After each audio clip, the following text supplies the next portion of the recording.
Welcome to Analog Jones and the Temple of Film. I'm Steve. And I'm Matt. Hey Matt, you want to play this new game I got? I don't know. It looks dangerous. No. The title of it is Nothing Bad Will Happen to You. Oh, okay. Yeah. Let's open it up. Yeah, let's open it up. Let's see, we got nice game pieces. Looks like I'll go first. Okay. Let's go here. Yep, here we go. I'm sure nothing bad will ever happen to me. It's just a game.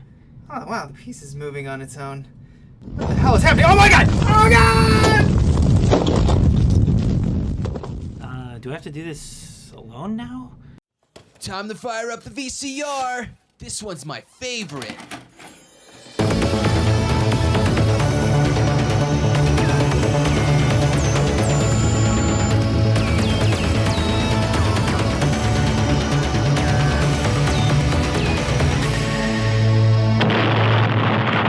That was gold. This week on Analog Jones, we're breaking down the VHS of Jumanji, 1995. Woo! Yes. Starring Robin Williams. It was released December 15th, 1995. What were you doing then? What was Little Matt December doing? 5th. I had just turned 6 a week before. I had just turned 6 years old, and I was not seeing Jumanji. I don't know if I did either. I think I was 13 at the time. I don't know if I was quite old enough to just go to the theater by myself. I might have been. I didn't see this movie. This was not... By the time I was 6 years old, I think I was finding my taste, sort of, and this really wasn't in it. I liked more fantasy, this is obviously fantasy, but I liked, creatures and things like that, you know. In 96, this is probably when I was starting to get into Star Wars and stuff like that.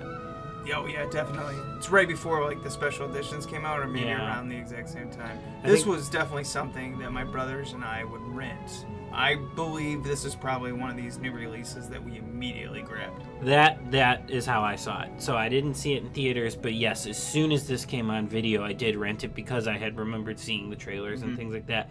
And it was something I wanted to see. And as a kid, I liked it. I did, but it wasn't one that I watched over and over and over again. It was sort of maybe I rented it and then I watched it a few times until we took it back or something like that, but then it wasn't one that I went out and bought or anything like that. Yeah, I don't believe we ever owned this. This was just strictly a rental that we probably did a couple times. Now, when I was looking this up, the director of this has a special place in my heart. This is Joe one Johnston. of your favorite movies ever.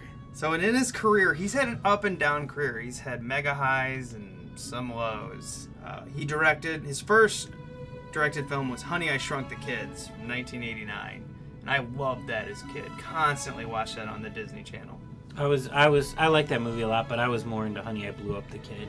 Then his second film is where it really hits me in the feeler. Rocketeer, 1991, starring Billy Campbell. I haven't seen that movie in 20 years also. You're dead to me. I would love to go back and watch it. Let's find a tape of it. I wonder where that could be. Considering I'm literally looking at the Rocketeer helmet as we speak and do this podcast. We'll do it someday. Then he did The Pagemaster, 1994, and then on Jumanji, 1995. So this man hit the road running. Yeah, definitely hit all these really big kids movies and things.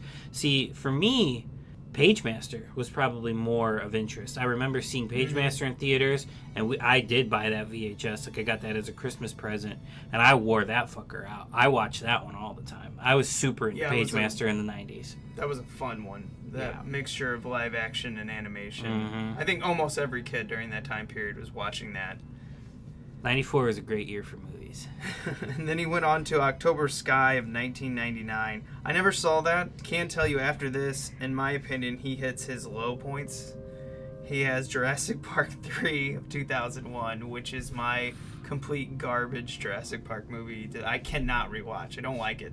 I like 3. I honestly like 3. Of course you would. But I'm not big on Lost World. I'm not big on 2. I almost wouldn't ever want to watch 2, but I like 3. I think it's fun. It's got Sam Neill back in it. I don't know. It's a good time. The pterodactyls are cool. They kicked you off the team? That's pretty much. I know it is gymnastics Jurassic Park. Yeah. Hidalgo from 2004. Never seen it. So I actually don't know if that's a low point, but it didn't get great ratings. And then, Wolfman 2010. Oh, I like this one. What? Yeah, I like it. It's so boring. It's a goofy Universal send-up. I think it's better than The Mummy as far as like a Universal Monsters reboot.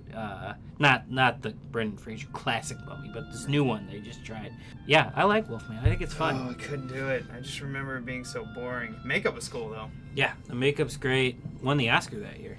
Yes, that's all that movie won. Because it wasn't the hearts and minds of the audience. Yeah, I like it though.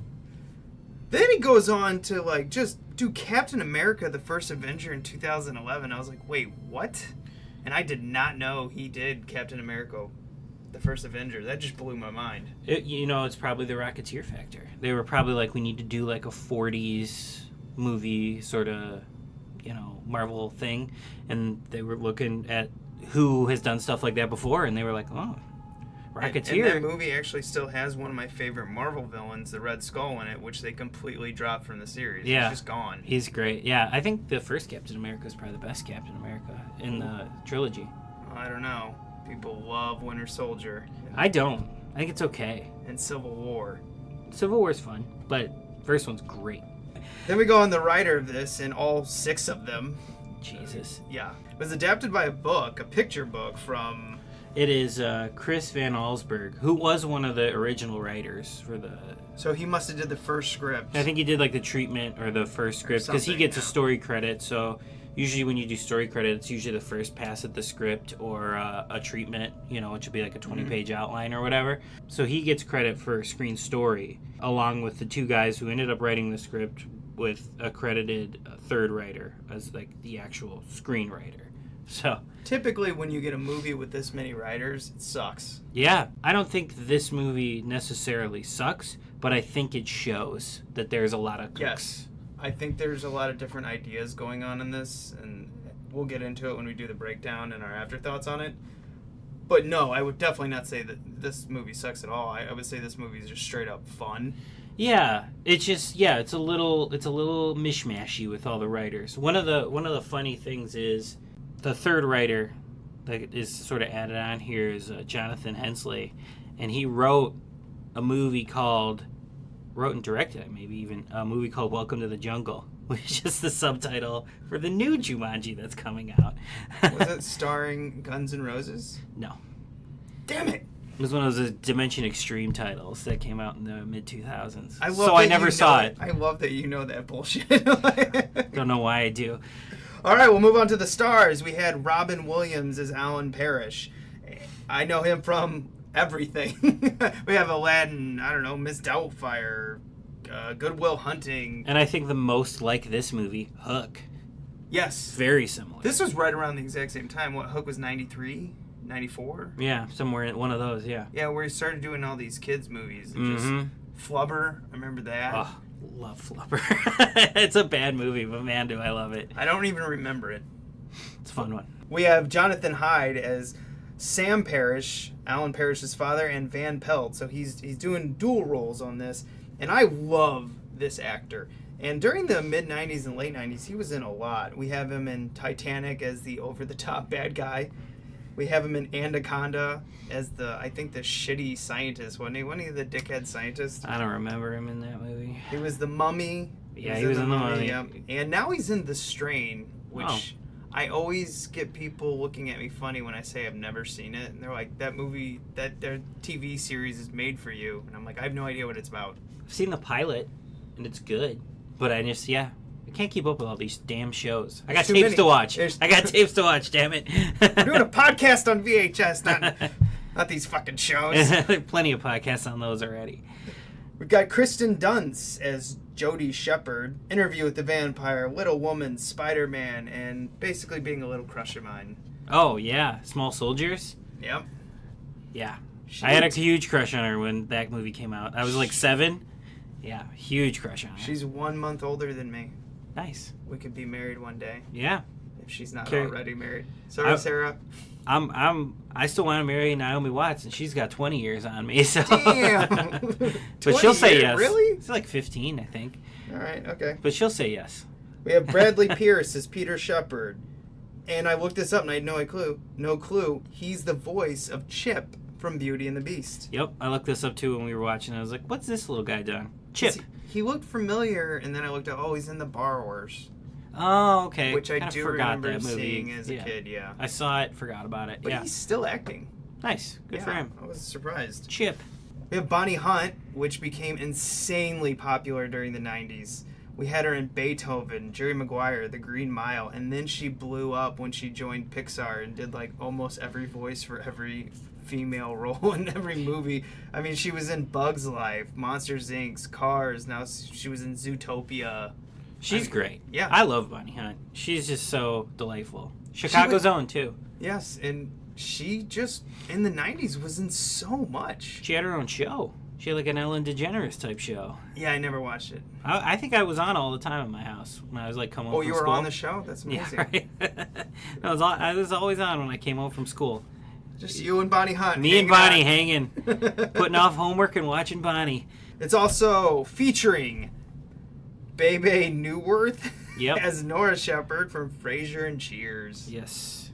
That's all I know her from. And now, I guess, Jumanji. I'm sure she was in a lot more. Yeah, she's a Broadway person. She's in. She's Morticia in the Broadway Addams Family. And David Alan Grier as Carl Bentley in Living Color. Yes. Men on Film. Yes, I love David Alan Grier. I love In Living Color. You know what's great, and we should do sometime? Blank Man. You remember that movie? I do remember Blank Man. I saw it many, many years ago, and I have no idea if I hated it or liked it as a young man. I have no idea. Love that movie. I remember that VHS cover really well, though. Yeah, it's a good one. It's a good one. The budget on this bad boy was $50 million estimated, but it made its money back really quickly. $100 million in the U.S. and Canada, and worldwide gross of $262. What the hell are they doing waiting 20 years to make a sequel? That's what I was thinking, too. Well, Xanthura kind of counts. We'll talk about that. The production company on this was Columbia TriStar, which is we've done a few movies on. Our latest one, a couple minisodes ago, was Baby Driver, but our very first episode, Starship Troopers. Yeah. I think we're going to see a lot of Sony this podcast. They put out a lot of stuff. Yeah. It's huge. Yeah. I mean, how many companies did Sony buy in the 90s? It's true. Come on. It's true. All right, let's play the trailer for you here, and then we'll come back and let Matt explain the box art to you. I'm glad you decided to buy this place. I'm sure that you and your kids will be very happy here. Every house has secrets. Everybody in town thinks the place is haunted. But what happened in this house? Little Alan Parrish. He just vanished about 25 years ago. Is a mystery that began a long time ago when Alan Parrish was just a young boy who made an incredible discovery. Jumanji. You want to play? Alan, look. In the jungle, you must wait until the dice read 5 or 8.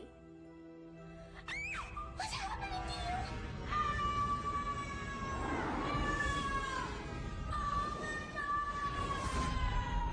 26 years later, Peter and Judy Shepherd are about to play the same game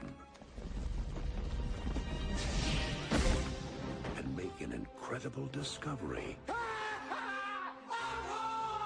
of their own. Are you Alan Parrish? Yeah. Oh my gosh. Everyone thought you were dead. Now, You were shaved before. they must roll the dice You're playing the game I started in 1969. I'm gonna have to play. and finish the game together. It's not my turn. Whose turn is it? Sarah Whittle? Alan. 26 years ago, we started playing a little game. Whoa, God, sir! I have spent over 2,000 hours in therapy convincing myself that this doesn't exist. Sarah, we're all gonna sit down. We're gonna finish it.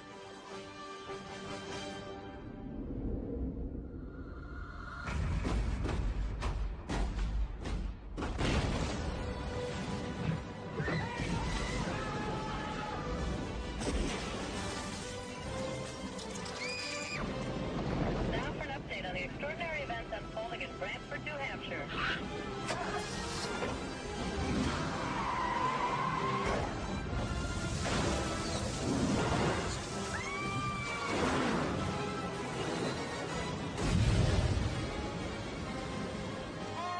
Star Pictures presents Robin Williams.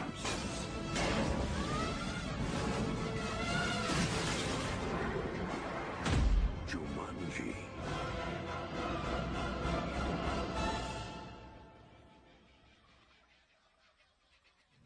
Matt, why don't you break down the box art for us? You'll hear me opening and closing clamshell Yes! here. Another one. This is more because we did Evils of the Night in a clamshell, but this is a true clamshell. Yes. This one was released. This one came out as a kids movie clamshell. Take up a lot of space on your shelf clamshell. So on the front here, got Robin Williams' name above it all, and the game front and center with the animals running through, like rhinoceros and the elephant. The dice are rolling and the neighborhood's sort of exploding. It's cool because it looks like from the game down to the animals, it looks like it's like painted. And it's even got a little painted border of like triangles, which is really cool. But yeah, Robin Williams' face is just like really shittily like cut in on the top. You can almost see like the cutting lines around it. And he's just kind of like peeking over the title with like a generic like headshot. That's not even how it looks in the movie. Yeah, it's kind of like the G-rated Stampede action of it. Yeah, and he's got like a cheeky look on his face, like this is a Robin Williams comedy. And I think it's really obnoxious that like Jumanji, the title of the movie, Jumanji, the title of the game, like pick one, like for your title treatment. Which, you don't by need the to way, on there twice. Who do you think they were really trying to market this after? Is it Robin Williams everywhere? Yeah, right. His name is almost as big as the title above his face. Which is above the title. Apparently, it's just animals and Robin Williams. Does have a little. What's his name? Van Pelt, the bad guy. Yeah, Van Pelt. He's in the corner of the game on the left side. That's cool. The dice are rolling. That's a major part of the game. We got a little quote from Premier Radio Network. An exciting, thrilling adventure the whole family will love. Yay. They're really, really nailing home that this is like a family title with this cover. And that's about it. That's all you get, kind of. It's really spaced out. A lot of white space on it. The side spine obnoxiously still has that cutout of Robin Williams' head on the side. We only get one title treatment on the side, though. Just the regular Jumanji. Robin Williams' name is still on the side, too. Yes. Well, they're pimping him out. Yeah.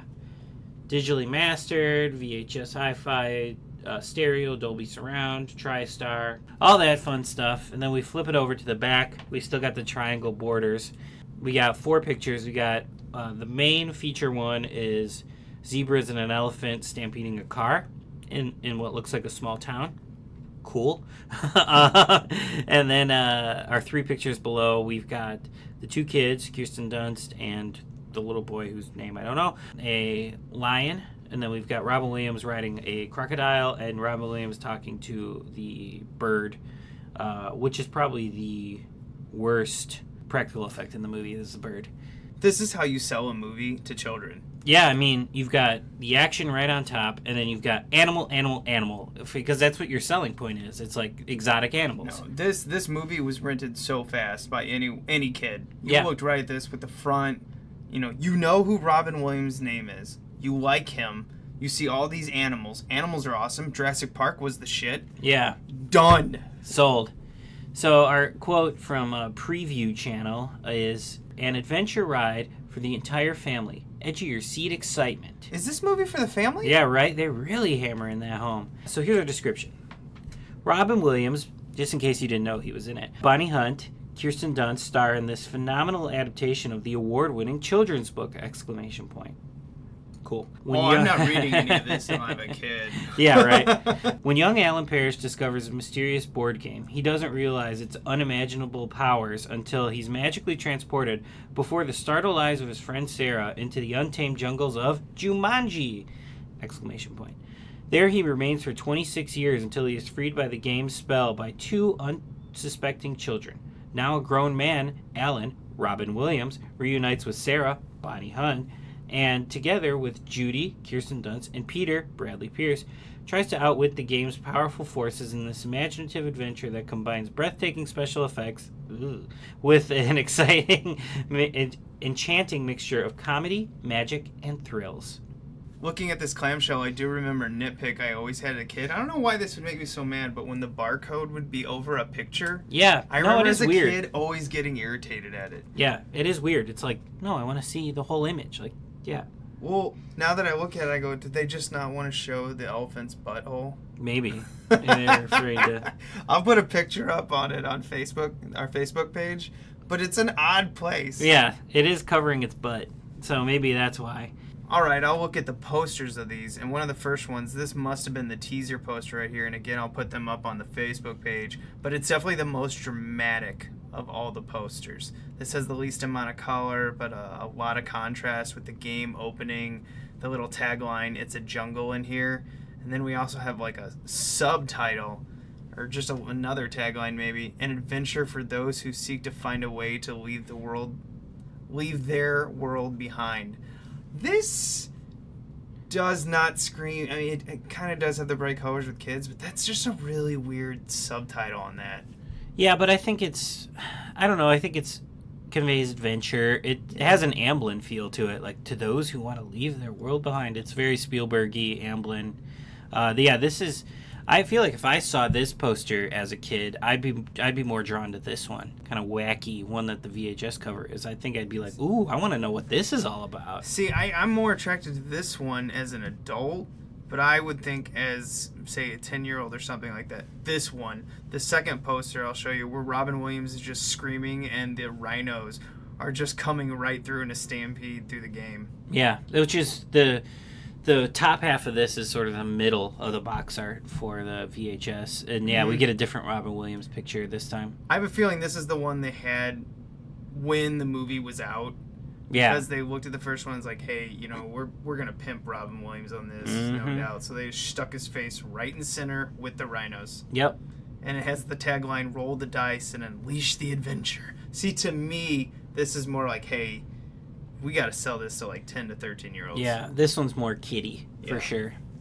Then our last one, which is just the VHS cover. Yep, Robin Williams pasted head over. It doesn't even have the back of his arms behind the title. I just noticed. Yeah, it's really bad. This is terrible. Yeah. All right, let's play the trailer for you, and then we'll come back with all the coming attractions they had before the film. Coming soon to a theater near you. So the coming attractions on this starts with something really interesting, and I do not remember this.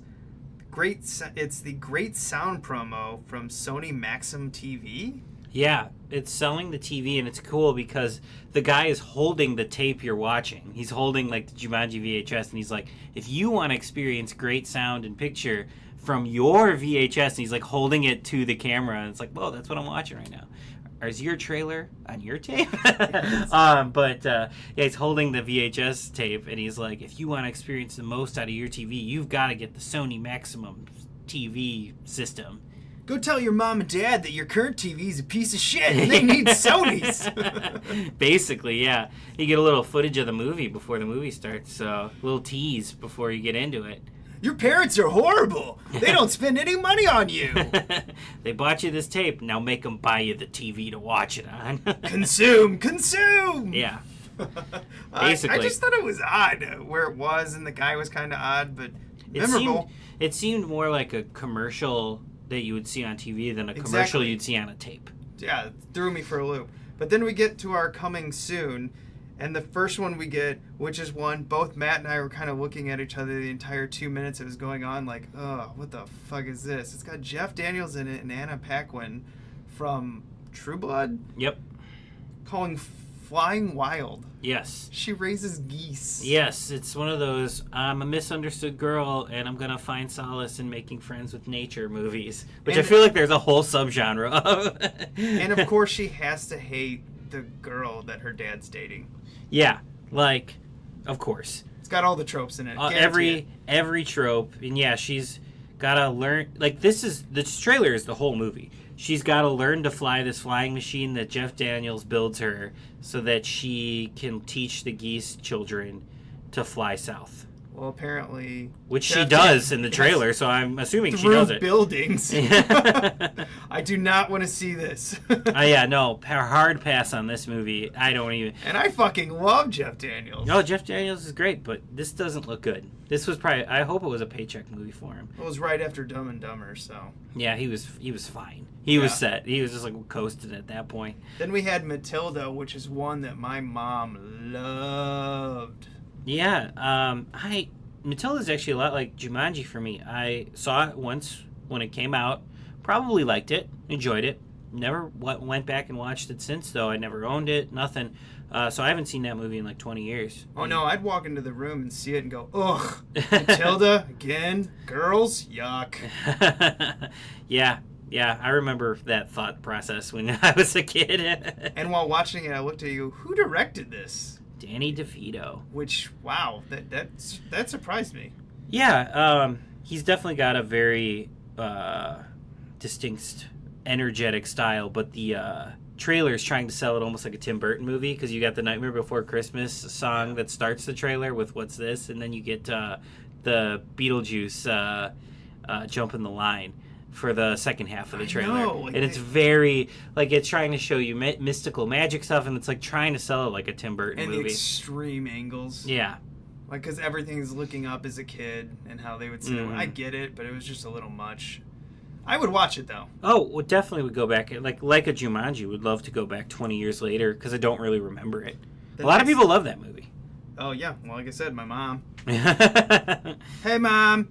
Hey, Mom. Then we had the most generic adventure kid movie ever. Not only was the actual trailer generic, but the fucking title was Alaska. Alaska. Nothing will make me not want to see a movie more than just calling your movie Alaska. Could it be like Great Adventure Alaska? Yeah, like anything else but just Alaska. Adventure through the Alaskan wilderness, and I'm more interested than Alaska. Basically, it's just a kid trying to find his down pilot dad in the Alaskan wilderness. Yeah, because all the grown-ups have given up. Yeah, but the kids haven't. They're going to get him. Adults are dumb! And really, we didn't get much of what the movie's about besides that in the trailer. And well, at least they kept it a secret. They kept it a secret, I guess, if you're interested in it, but the movie looks like it sucks. So. And actually, the trailer started out, I'm looking for my dad, and then it turned out it was more like Save the Polar Bears? Yeah. I was confused. Mm-hmm. We had a big shift in that. Then we get a promo for the animated series that... and I love how it said, on UPN, fall 1996. Where the stuff that none of the other channels want.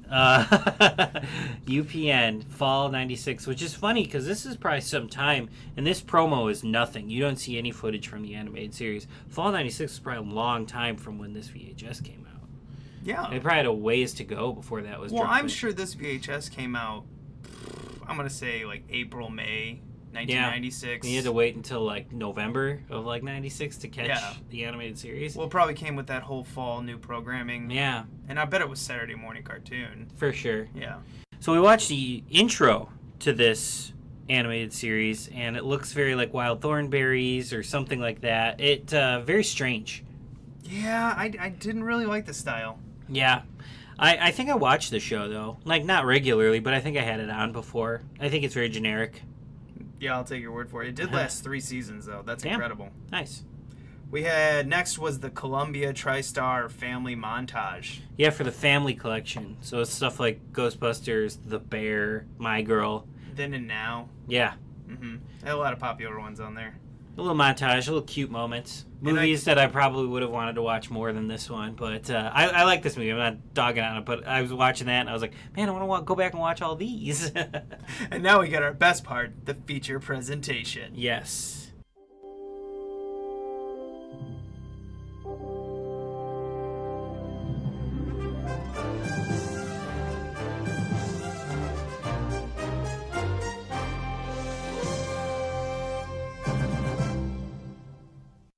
Let's break this son of a bitch down. As quick as possible. I guess we're wordy this week. We started in 1869 with 2 brothers burying a chest. Yep. With the game in it. And it's got the little drum beat. Yeah. By the way, this entire first scene could be cut from the movie. No need. No need for it. And also, tonally different from the rest of the film. Yeah, it looks like a completely different film. It looks like a horror movie when it starts off. I don't know what the hell's going on with this. Yeah. Then it spins us 100 years in the future to 1969, the Summer of Love. Sure. I think that's the Summer of Love, I assume. Someone correct me if I'm wrong, you nerds. We get Alan escapes bullies and immediately runs to his dad's shoe factory, which is the first movie. No, wait, there is another movie with a shoe factory dad in it, isn't there? Father of the Bride? Father of the Bride! Those movies are dope. Wow. Maybe that could be an actually subgenre of movies. Movies where dads own shoe companies. Oh, yeah, I bet we could find a bunch of them. Again, wordy. So then we meet our main man, Carl. And Carl's showing off his new prototype shoe. But that little bastard Alan puts it on a belt when his dad shows up, runs away like a little bitch, and that shoe gets stuck in the conveyor belt? And yeah, halts production for the rest of the day apparently. But it was the modern gym shoe.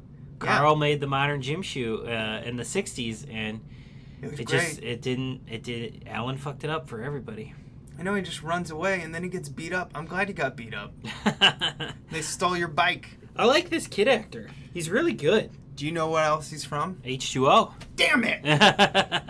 Can never get this nerd. H2O. Which is like, it's crazy because he seems like such a little kid in this, and that's only like 3 years later. Yeah, he's good. And he's like a teenager in that. Like, I actually want him in the rest of the movie. I would take him over Robin Williams in this movie. Oh, honestly. wow. Oh, man. You just start... That's fighting words for some of the audience out here. I love Robin Williams, but like, what is he? He doesn't really have that much to do. He doesn't even really get to be Robin Williams in this movie. He's just kind of like generic adventurer number one. I will go into that in the behind the scenes. Yeah, he's not silly and over the top and, you know, Robin Williams like I expect. So it would have been fun if it was another kid, like a fish out of water kid from the 60s coming into the 90s. It's a whole nother movie that it writes itself. Well, we had like 6 writers, so maybe one of them had that idea. Maybe. So we get Alan, he gets beat up from the kids, but then before he goes home, he hears the drum beat. Yeah. Which I always remembered that from this really well. I remember that drum beat. I thought that was a nice audio effect to let you know that menacing game. I thought that was good. So he goes and he digs out this chest, opens up the chest, just runs away with the game as some construction worker just looks at him like, hey. Yeah, this kid is just walking around a construction site like with no problem getting around whatsoever. Matt, it's the 60s. It's true. So we get him going home. His dad is proud of him for something and says, like, it's time for you to go to the boys' school of something, boarding school, I don't know, whatever. He's proud of him for getting his ass kicked. He's like, yeah, faced him like a man. So I'm going to send you to boarding school. Yeah. He's like all fucking, you know, black eyes and ripped open lip and shit. And he's just like, I'm proud of you, son. Kid's like, "Mark down." But man, the kid gets pissed. He's like, your grandfather, or the building's named after your grandfather. Great, so I can go there and get beat up. Yeah, basically.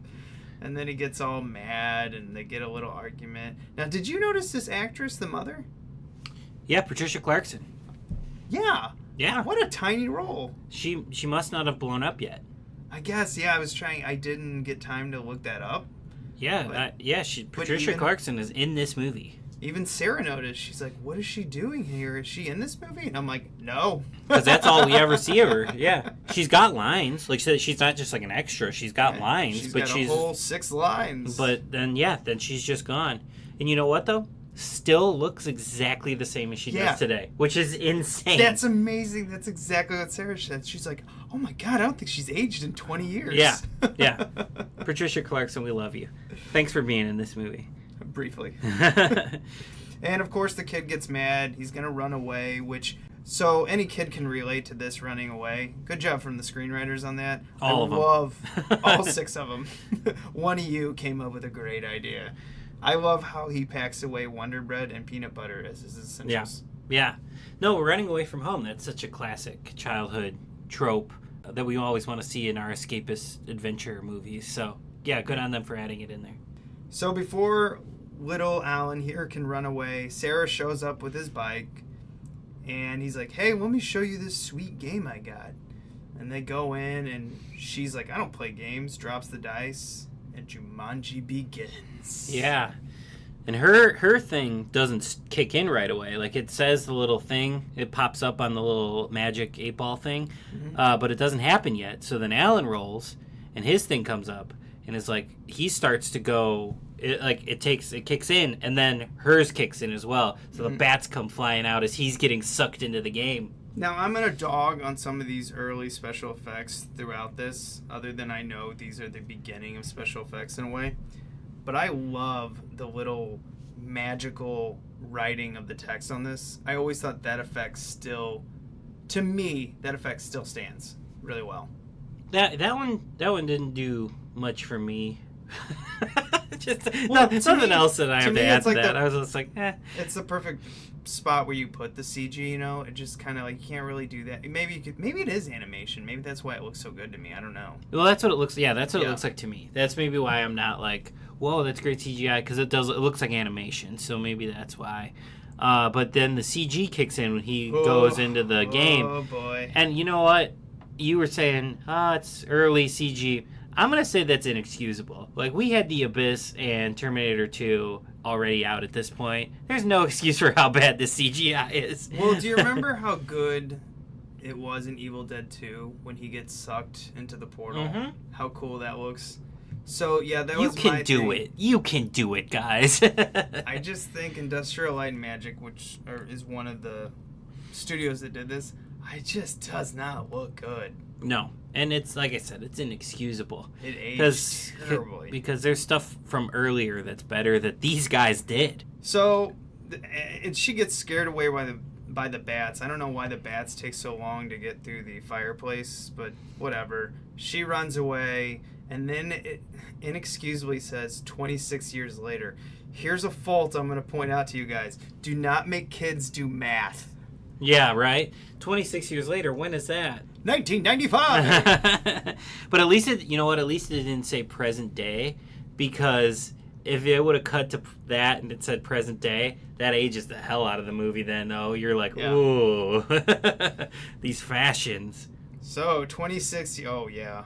Man, the 90s. When we get to Bonnie Hunt, we're going to talk about 90s. Yeah, films. right. We get introduced to Judy and Peter, who have to move in with their Aunt Nora because their parents died the year before in a crash going to Canada.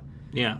Which is probably the first time I've ever heard that in a movie. You always hear the parents dying in a plane crash or a car crash, but they're specifically like, they went to Canada. Well, I think they do it so that they could do that callback at the end. I think that's why they specifically say that. Good point. I guess before we go any further, I like this movie. I think it's a fun time. It's a good time. I don't think it's great. I don't love this movie, but I like this movie. And one of the things I think it does well is it's part of that. It may even be like the last one of what we were talking about when we were watching Flight of the Navigator. Deals with real shit for these kids. Yes. Like, these kids have dead parents. They're living with an aunt, but they're dealing with it like I feel like normal kids would. Like, they're not just sad all the time, but they're like, Kirsten Dunst has like a sort of morbid sense of humor about it. She makes up this grandiose story about how her parents died to the realtor, and the realtor's like creeped out when the aunt is just like, no, they just died in a car crash. They're dedicated parents. Like, she's full of shit. Yeah, so I feel like they just handled that really well. That's one of the things I really like about this movie is it doesn't pander to the kids. Like, the kids get to act real in it. Well, I feel like the kid Peter who doesn't talk, I feel that is such a trope in a lot of these kids movies where a kid gets traumatized and he doesn't talk or she doesn't talk. Maybe that happens in real life. I honestly don't know. I just feel like it happens in movies a little too often. Yeah. It seems like a really easy way for a screenwriter to go, they're traumatized, so they can't talk. So I'm gonna say something real stupid right now, and because I just watched this. Ooh, I'm rubbing my hands together. Peter doesn't talk. At the very beginning, he won't talk. He doesn't. I like completely missed that when I watched this. Yeah, he doesn't talk until Alan comes back. Well, shit. I missed that little giant factoid about this movie. I was paying attention too. And this is part of like the script writing. I guarantee you there are scenes cut in this movie, and I do have the DVD to this that I found for $4. Nice. And it has deleted scenes in it. My dumbass never watched it. That's fine. You're good. Had plenty of time. I'm sure they're not great. I'm assuming they were scenes cut from them at school or something, because when they do stay home from school, it seems like there's time passed. Like, well, why would they immediately stay home on the first day? Is there a reason why? Are there bullies at school, or is someone making fun of them? Do they not like a teacher? You know what I mean? Yeah. There has to be scenes cut right there. Yeah, good point.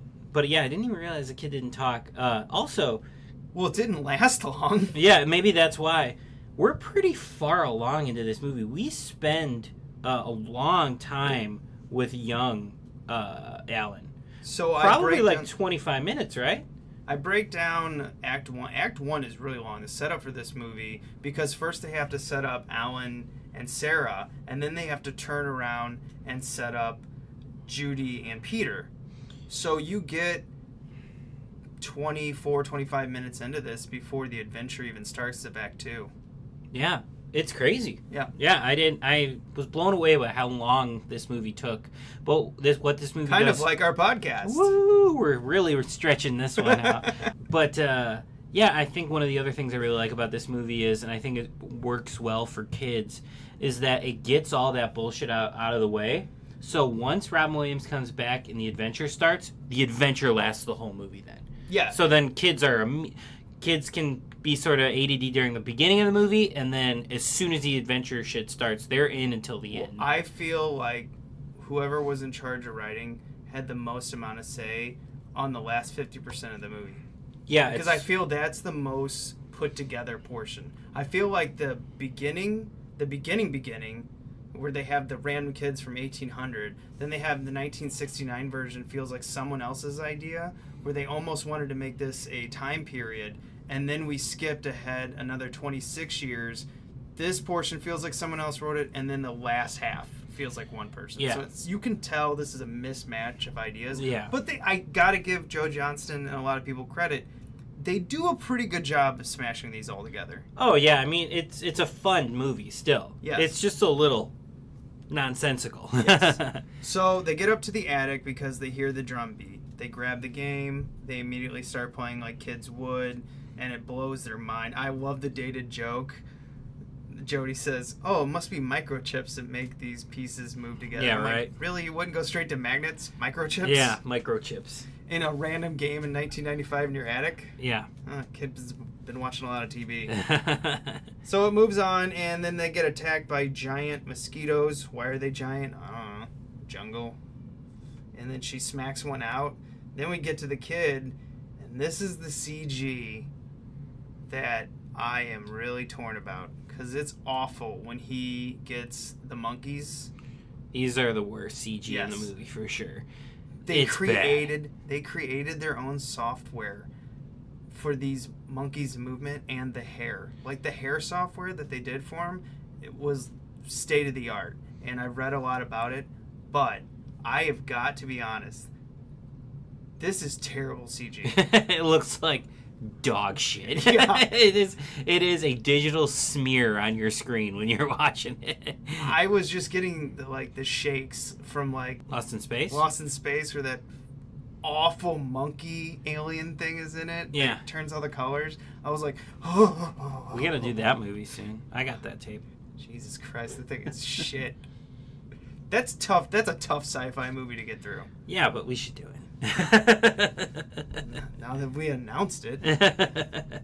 Yeah, so we get this awful... I feel like the CGI for the mosquitoes isn't bad. No, I think it's it okay. holds up. It's fine. I could easily see that being in a movie now. Well, yeah, anything could be in a movie now. The monkeys would be in a movie now, too. But the monkeys are bad. Oh, yeah. They're bad. Peter gets up. He rolls doubles, so he gets to roll again. He rolls a 5, which does one of two things. First, a lion gets out, and this lion is both CG and practical. And right when the lion's practical face comes out and roars, Sarah just goes, "Wow, that's terrible." And I was like, this is terrible? You didn't say anything about the monkeys. I love the animatronic lion. You could tell it's a puppet, but I love it. It's there. It's in front of you. It's in the scene. It's funny how people react to the difference because I was like, I want to see these animatronics all day. I don't want to see this dog shit CG. I agree. The practical effects, like the lion, are really fun. They're really fun. Well, you know what weirds me out? There's a couple scenes, because now we get Alan, and Robin Williams comes back in full caveman, rainforest beard. He looks pretty cool, honestly. I kind of wish he was this guy instead of shaving the entire time. Well, that must have been a more iconic image because that's what they used for the animated series, is him with the beard and the caveman garb. He just looks better. Yeah. But they have the lion doing a few action scenes, jumping and everything. Honestly, the lion's fur on that one looks pretty good. Why is the fur on the monkey so bad? I mean, the CG lion is pretty bad too. Yeah, but it's a lot better. But it's better than the monkeys, yeah. So someone was working overtime on the lion, then just like, monkeys, fuck it. Click, go. Practical always works, and I think the lion and like the crocodile in this movie are good examples of like practical is always better, even if it doesn't look the best. It's there. I'd rather real. have bad practicals than bad CG. Exactly. So, that's how I look at it. Oh, so we get onto it, and then they meet Robin. He runs out in the street. He runs into Carl. He's like, "Do you remember me? Where's the shoe factory?" He's like, "Old man Parrish fired me, and then I became a cop." Yeah, and he's got like the shorter, cool haircut now, and he's like, he doesn't look like he's aged at all in 26 years. They put a little gray in his hair. Yeah, that's about it. Yeah. But yeah, he's a cop now, and the shoe thing never took off for him, even though it practically invented the gym shoe as we know it today. Yeah, and then I think the monkeys bust up his car, fire off his shotgun. They steal it. Somehow Alan runs away again, and then they get back to the house. Oh, you know what?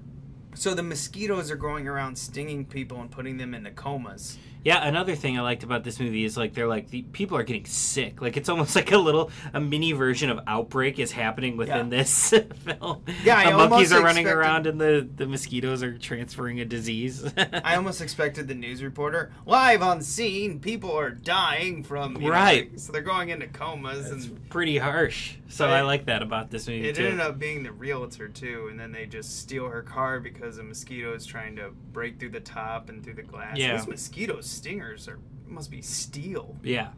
And Rob Williams the whole time was like, it can't get through. It can't get through. It can't get through. It's like smashing through. Like, oh shit. One of the fun things about Robin Williams' performance, and I know I was kind of dogging on it earlier, but one of the fun things is he is sort of playing it like a 12-year-old boy. He's just not playing over the top like we expect with Robin Williams, but he is, playing a 12-year-old right for 26 years without any other human interaction. So he's still trapped in Pelt. Right. So which we'll learn about. Well, so he does a fun thing with still sort of playing a 12-year-old. Yeah, see, I like his performance in this because I don't like it when Robin Williams goes full madman like he did in Baron Munchausen.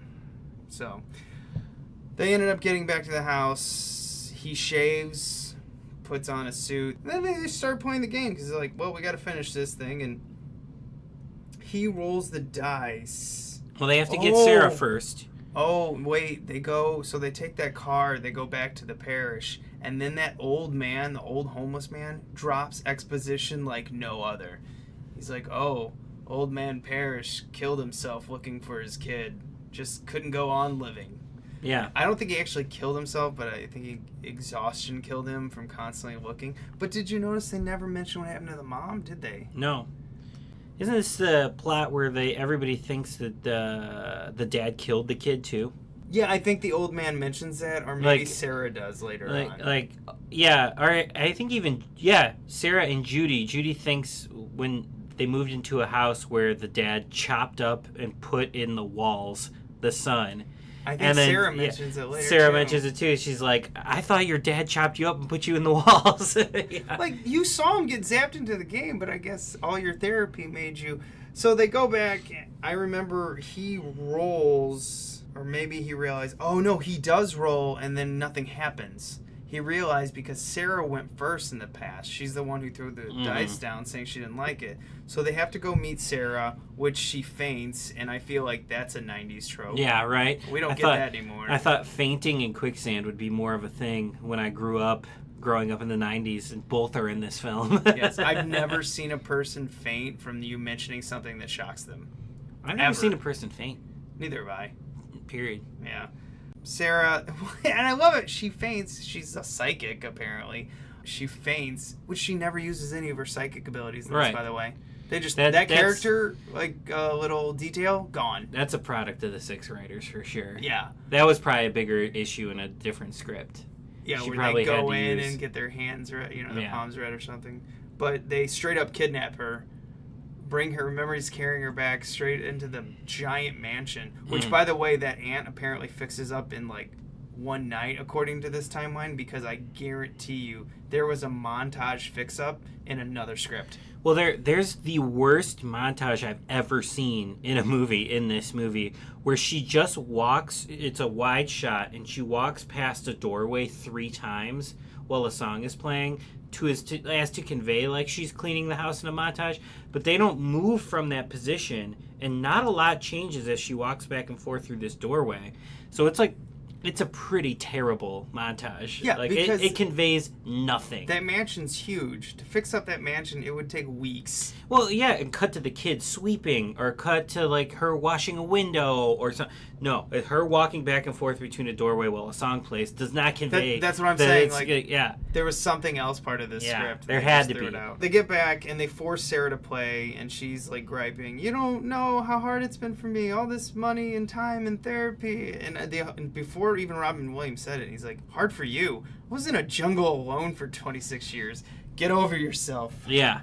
I like, so they get this mansion because it's like a foreclosure, and the whole town is like shut down. It's like a bad town. It's like it's only like people that are stuck there that are still living there. So I that's another thing I like about this movie, is that it is like the shut down, worn down by the past small town, and they can afford this mansion because no one else lives there. But that serves the plot, though. So when the game goes crazy, of course no one's like running out into the neighborhood to check and see what's going on, because no one's there.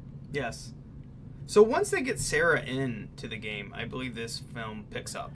This is the game now. This is the second half of the movie, and it all goes crazy. Act 2 picks up. She ends up rolling the dice, and then they get attacked by carnivorous vines, flowers / pods. Yeah. And this is straight up in my mind where I go, "Feed me, Seymour." Yeah, definitely. And this practical effect is amazing. I know it's clearly a puppet because it comes out of like a little closet. Yeah, that Venus flytrap looking thing is amazing. Yes. It's great. That is one I look at and I'm like, I don't know what puppetry studio or whatever did this, but you guys tore it up. That looked amazing. Chops the vine off from attacking Peter, which, by the way, I don't understand a lot of the rules. We'll go into that when we get to Van Pelt. So right after they escape this, they go into like a library.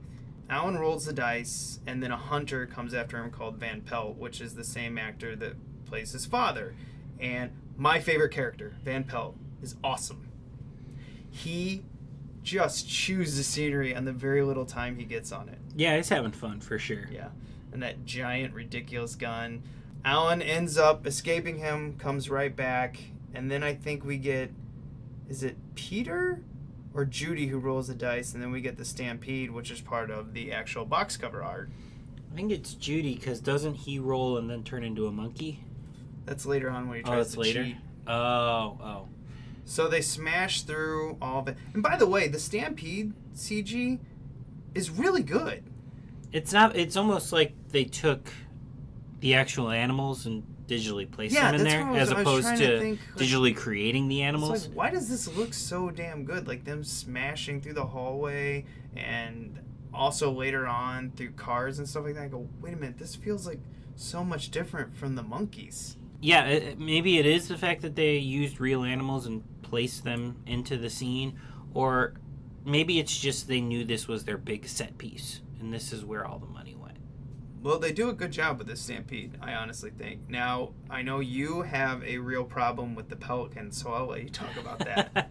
I don't have a big problem with it. I just think this is the thing that looks the most like a puppet and could fuel someone's argument for not having practical effects in this. I give you Exhibit A, the monkeys, and Exhibit B, the pelican. Which is still my argument. I'll take the pelican any day over the monkeys for sure.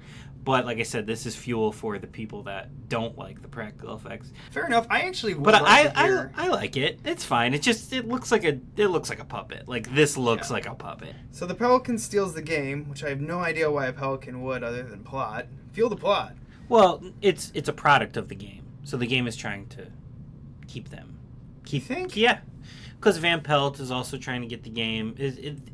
All the creations of the game are trying to get the game out of their hands so they can't finish. So they can stay roaming free. I didn't pick up on that, it's but now the game's mind. Yeah. So the pelican steals it. Eventually, Peter grabs the game before it, washes down the river. And this is another weird side plot, because magically now Sarah's mad at Alan for not being more of a better father figure to Peter. And I was like, where the hell did this come from? He is like this father figure now, and it's like, but he's a scene cut. He's a 12-year-old boy, like still, you know what I mean? Like he hasn't. Why is he expected to be like a father? But where did this happen? Where was there a scene? Yeah, the scene. There has to be a cut scene. Like what? This was just thrown upon us. Right. Like Sarah's pissed off. Why aren't you a better father to little Peter over there? Like, what are you talking about? Like I'm still 12 in my mind. Yes. So he goes on and eventually gets arrested by Carl because Van Pelt hunts him down and he's firing at him inside.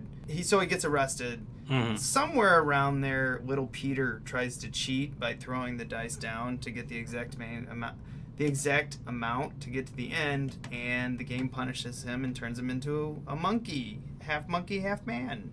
I don't know when that happens. It's in there. It's somewhere in this last third of the movie. Because eventually Van Pelt steals the game, goes to a department store, hopefully to lure Alan in there so he can kill him, which I thought was like, man, this is kind of like heavy for kids. Like, you have a hunter again. That's the thing I like about it. Murder Alan. Yeah, that's the thing I like about this movie. No softness here. It's all hard around the edges. He even goes into a gun store to get a new massive gun. The gun owners shut the store down, and he pays them in gold. And then there's the most dated postal joke. Well, you're not a postal worker, are you? Yeah.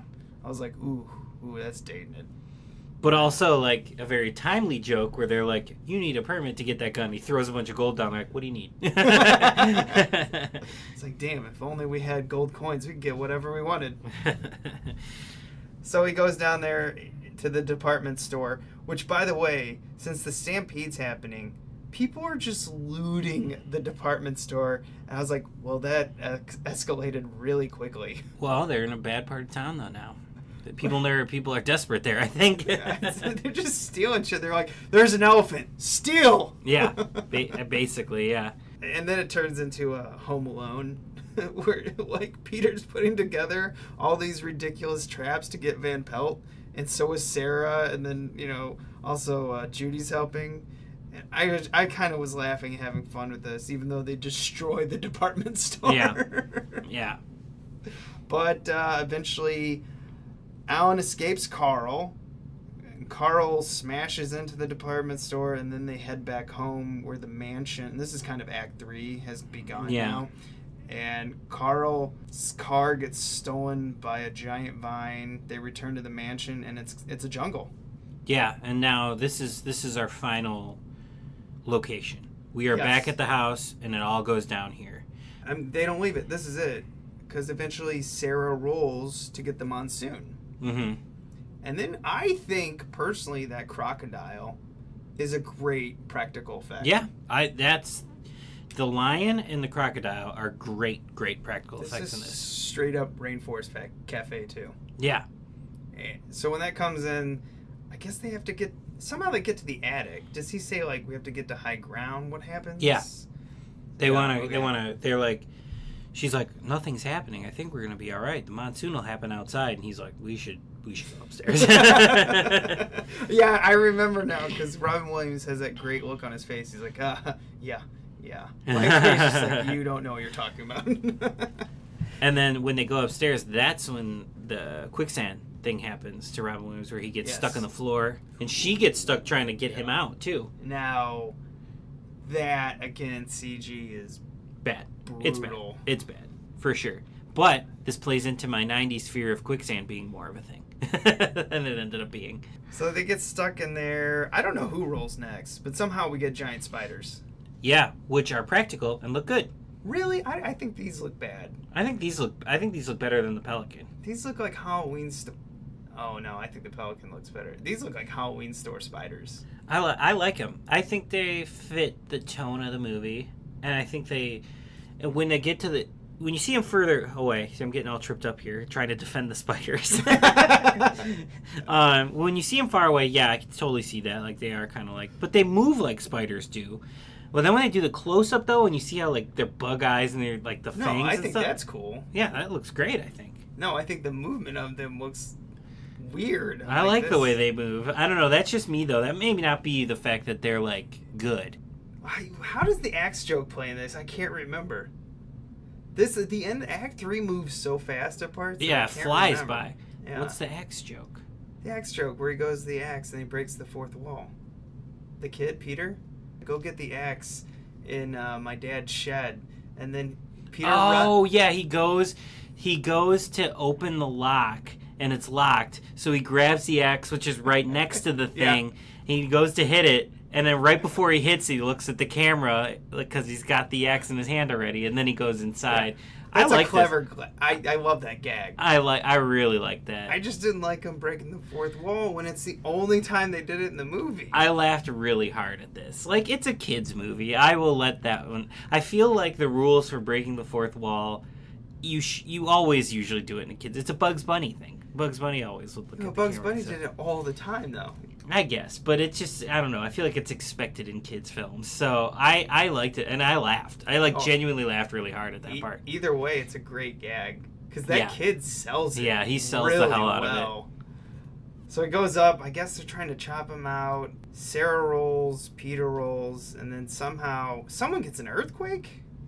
Maybe? Is that how he gets loose from the floor? Because he falls down, then Van Pelt comes back covered in paint. Which I was confused. I go, wait a minute. So all the paint was pre-mixed that fell on him, and I go, okay, you're getting too far in this. And so he points the gun at him. He rolls the dice. It hits 3, and right before the bullet hits him, with Sarah hugging him. Which, by the way, I guess now Sarah and Alan are in love. Yeah. I don't know when that really happened.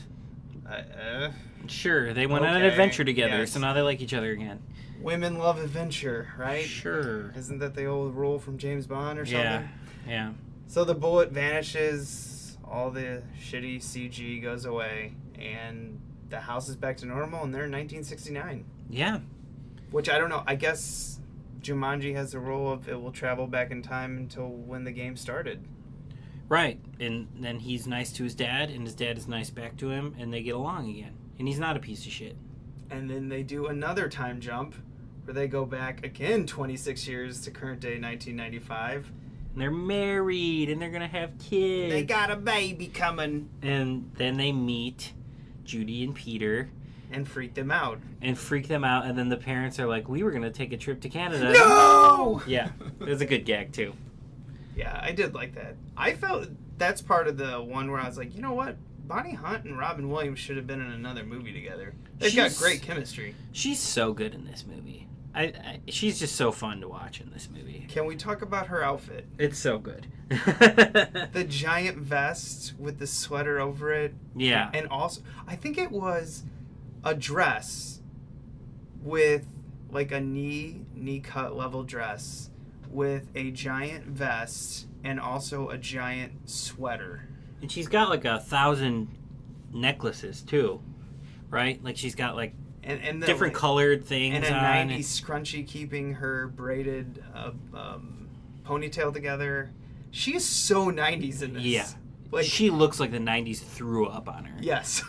And Do you it's remember great. The 80s girl from Prom Night 2. Right. This is the 90s equivalent. Yeah. Like, it's so 90s.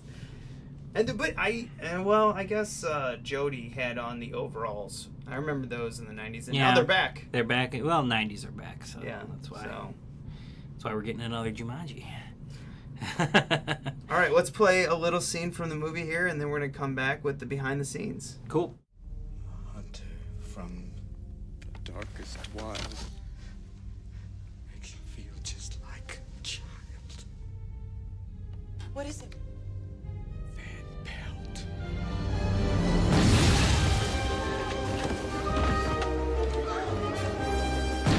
You miserable coward!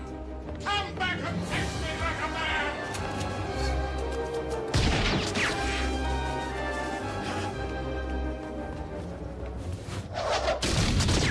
Not good enough, Sonny Jim. Coming ready or not.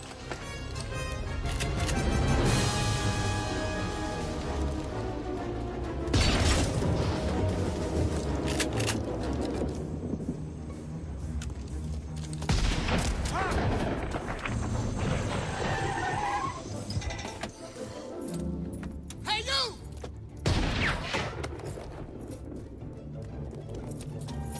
Drop your gun and get your hands in the air!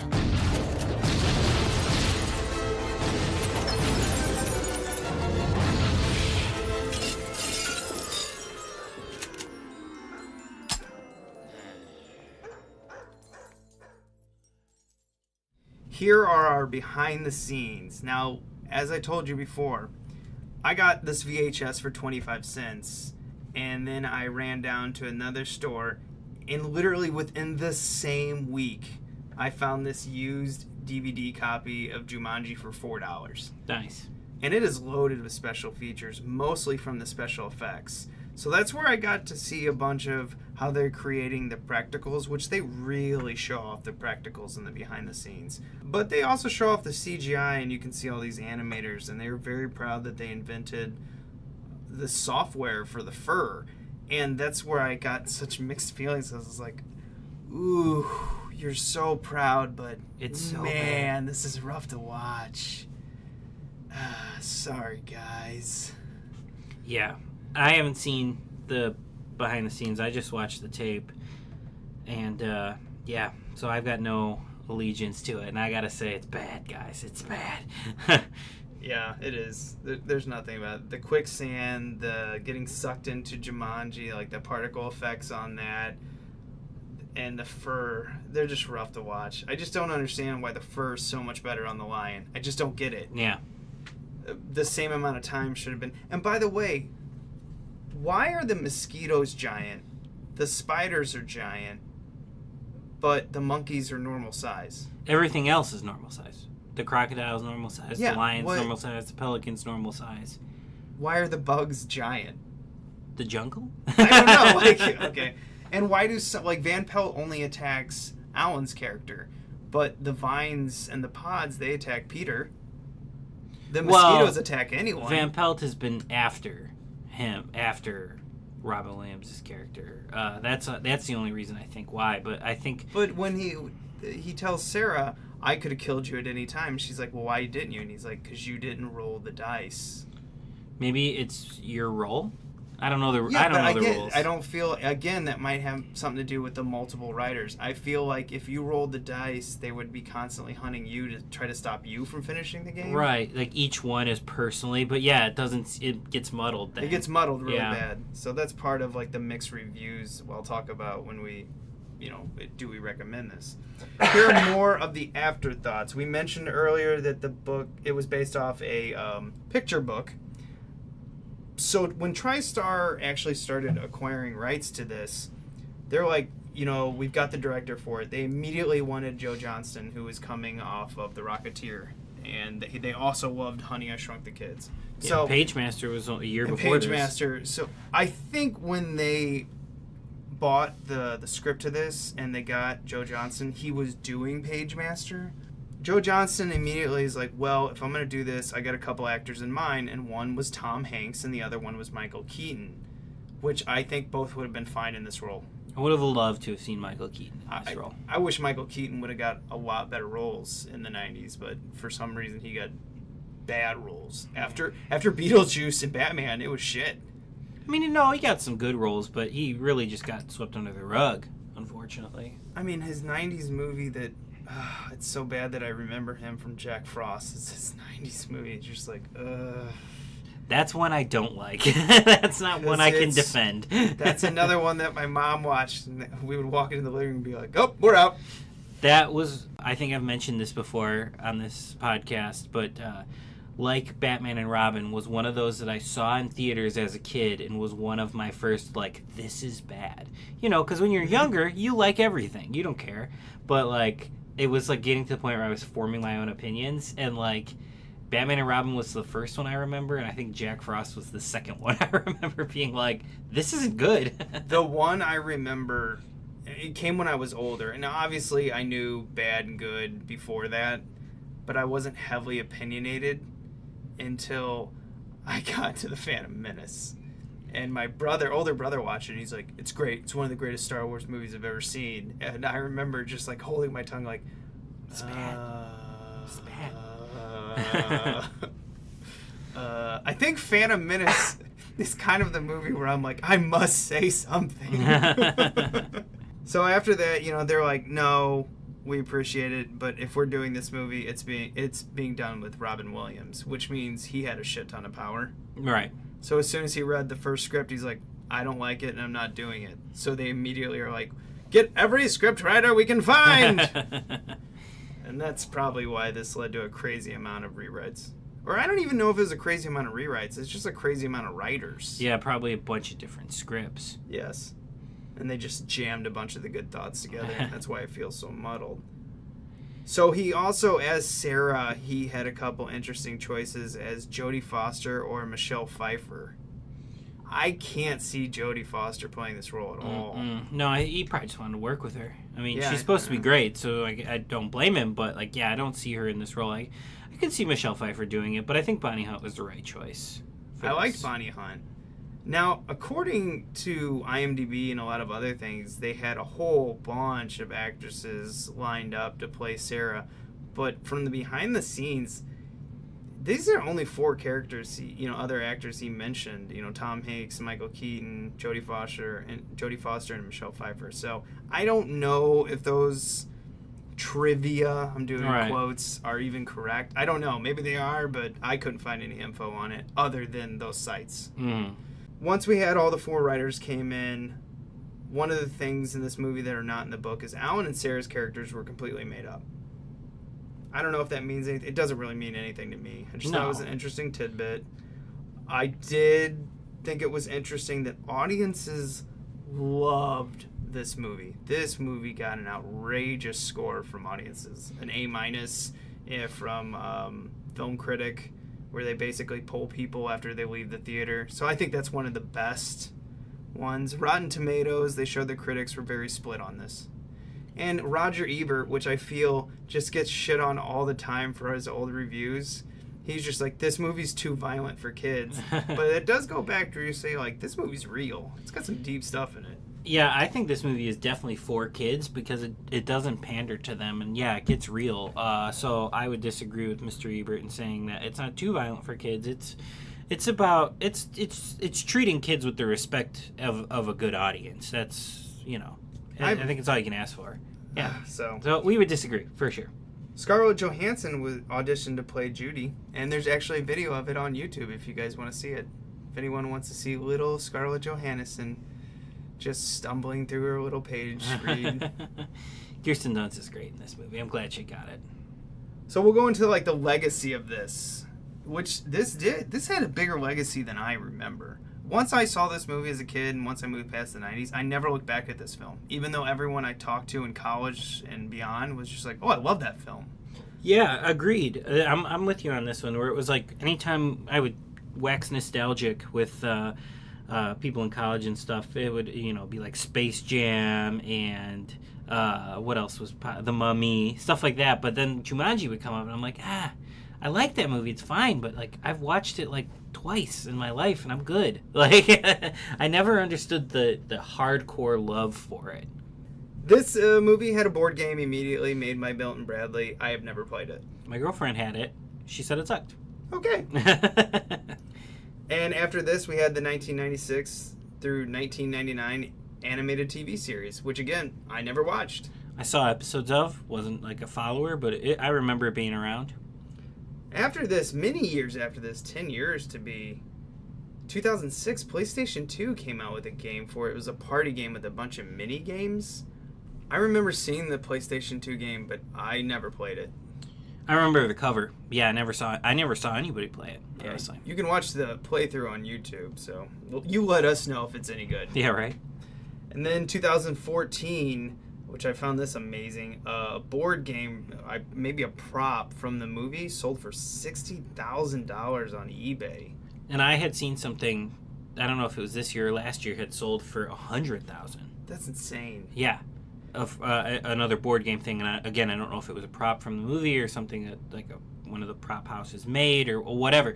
$100,000 that fucker sold for. We even got a sequel of sorts in 2005 with Xanthura.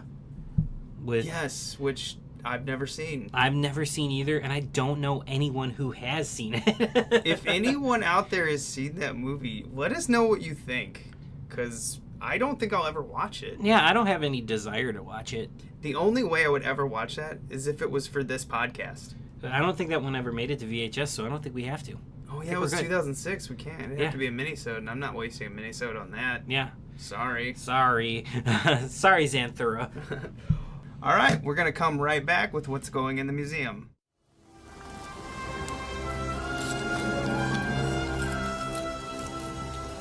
This is the second time I've had to reclaim my property from you. That belongs in a museum. So do you.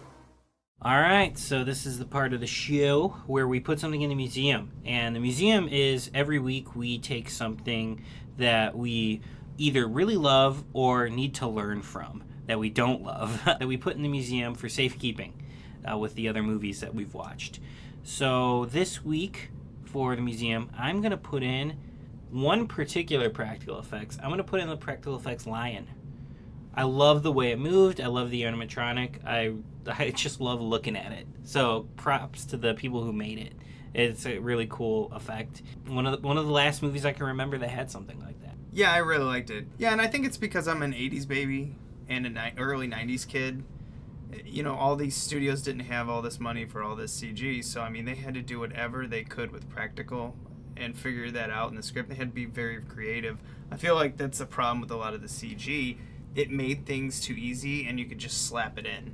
Yeah, and slapped in is the problem with CG. It's not that some of it looks great, but a lot of it is slapped in, and that's really the problem. And I think this lion was a good example of something that, you know, may not necessarily hold up today. You can suspend your belief when you look at, but like it's just a really all the way through and through well-made animatronic. Are we old men with this, you know, where they're like, back in my day, the Yes. movies were better? Yes. I mean, are they? Because our kids now that are age, like, well, not even kids, let's say like early 20s, if they're watching stuff and then they watch something from the past, I would like to know the opinion of like, oh, that stuff looks totally fake. I don't think so. Actually, I would actually argue with it. I know I just started saying we sounded like old men, but I think the generation right under me, they are in the nostalgia age. They like the same shit we do, I think. But if anyone out there, let us know your opinion, because I think that would be incredibly interesting, because most of my friends, I mean, you're like the youngest friend I have, and you're not even young. Thanks.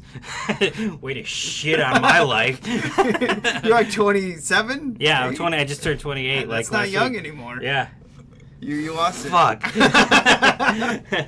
Lost the privilege of being young. Yeah, no. Wait till you get 30, then you're dead inside. I'm dead inside now, so I'm in trouble when I'm 30. I love the late 70s and early 80s grit, and I had to go back and find that, and I wish we had more of that. So maybe I can relate to something of like a kid growing up in the early 2000s where he looks back at some of the early 90s maybe. The thing I'm putting in the museum is Van Pelt. I love that character. As soon as I saw him on screen doing the overt acting, but it's perfect. This is where you do the overacting. Right. Chew the scenery. He gets it. He knows what movie he is in, and he is going for it. I know, and I love it. I love the design of his character. I love that they have the courage to immediately, like, he's in love with guns. He's a hunter. Yeah. If there's any character that needs to be in love with the guns for his character to move the plot, it's him. And they have the courage, because I was surprised when he goes to the gun shop and they do all that. They just break the law, federal law, right there. It's a very 90s thing. It's a 90s thing you can't get in movies today, and it's a fun character. Yeah, love that character. Put him in the museum. Can we make a sidebar museum? Yeah. If you don't have the capability to do the CG, don't do it. Yeah. Yeah. Still today. That stands today. That doesn't just go for 1995 movies. That goes for today. I think it's great that you invented the software for that fur, but it still looks bad then and now. 2 years before this movie came out, special effects made us believe dinosaurs were real. Monkeys are real, and I saw those in the movie and I was like, nope. That was Shakespeare right there, sir. And that is my stance on CG. If it's not going to look, don't do it. Just don't. So we'll move on to the other thing I want to talk about. Now, last week, we had a blast reviewing Star Wars The Last Jedi. You got to meet Ashley. We got to go out on a 9:30 show, come back here in the middle of the night and review. We had a blast. It was a great time. We did. And, let us know if you guys want more stuff like that. That said, it is time for the reveal of next week. What do we got, Matt? So we were just talking about how fun it was that we went to the movies and we came back and we did the episode right after. We're going to do it again because this week the new Jumanji's coming out and we're going to go see it and we're going to come back and talk about it after we see it. And give us that subtitle. Welcome to the jungle. Cue the music. Yeah, so we're going to go see Jumanji Welcome to the Jungle, which looks like a lot of fun. I'm excited to see it. I'm bummed that I know it's going to be a CGI fest, but as long as it's a good time, that's all I'm asking for. It's got The Rock in it. He's the most likable man other than Will Smith. I don't really like Will Smith that much. That's it. I quit this podcast. I'm done. But I do love The Rock. How could you not love The Rock? All right, everyone. It's fun every week. But remember to be kind. Rewind.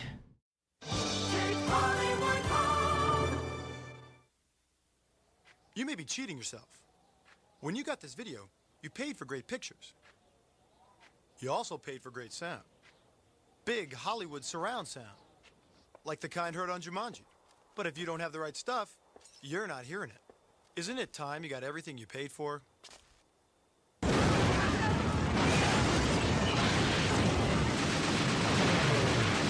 Maximum Television. Only from Sony. Coming soon to television. More fun than a house full of monkeys.